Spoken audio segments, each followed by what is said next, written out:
Systematically desensitizing and counter-conditioning dogs to departures can teach the most anxious dogs how to be calm. Step 1. Try to give your dog something to do. Note, plush toys and NYLA-BONES usually aren't enough.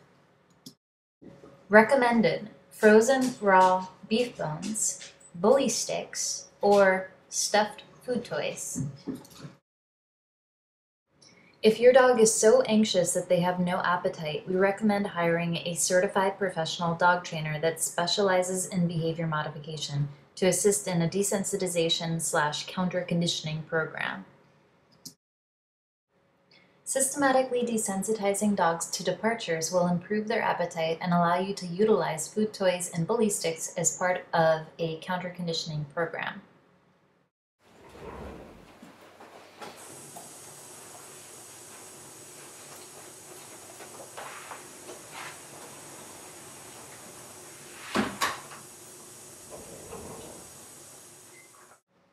Obedience training uses real-life rewards to reinforce calm behavior so that ultimately they learn to be calm with or without food.